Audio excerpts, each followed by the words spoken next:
extremely pleased with this year's Learning and Teaching Festival. We've had great attendance, had fantastic participation, and I think we've had a really broad range of presentations.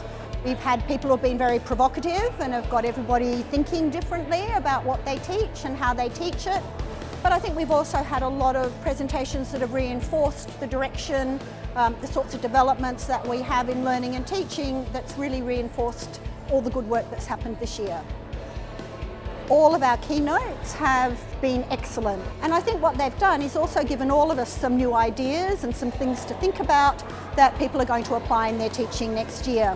I think it's a fantastic opportunity for people to come and listen, share and talk to other lecturers and other professional staff that are interested and involved in teaching. I really enjoyed Michelle Smith's keynote address yesterday. That was fantastic, where she was talking about innovations particularly in active learning, and it was just great. She had irrefutable data that we need to be doing that kind of thing, and there was a very useful question and answer session afterwards where people raised some of the problems, and she had interesting answers to that. First of all, the name of this conference is really exciting. I love the fact that they called it a festival of teaching and learning, and I definitely want to borrow that back at my institution. I was really struck by the peer steering activity or approach that you use. I mean, to get students to read and critique and assess, I just think that's really brave, and we often talk about peer assessment and peer review, but it's often with a very light touch, and you've actually really made that quite centric in your course. One special interesting technology I learned from this festival is this articulate storyline, and I think this is definitely a good technology we can use for large class teaching there.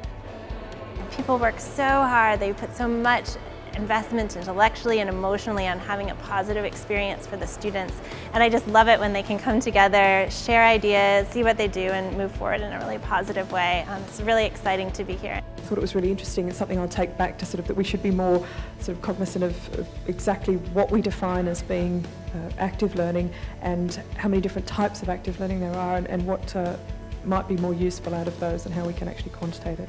Just saying, this is all the cool stuff I did, and this is why I did it, and this is how it's turning out.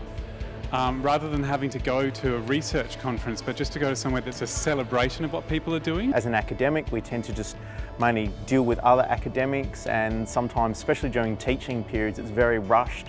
You don't really have that chance to really take a step back and reflect upon what you're doing, but also actually looking at what other people are doing and thinking, oh, how could I incorporate that into what I'll be doing next year? I'm so pleased that people have come together, they're extending their networks, they're making new friends, they're meeting new people and having really dynamic conversations across disciplines. It's really exciting to see all the ideas. You can't help but be inspired by what people are doing here.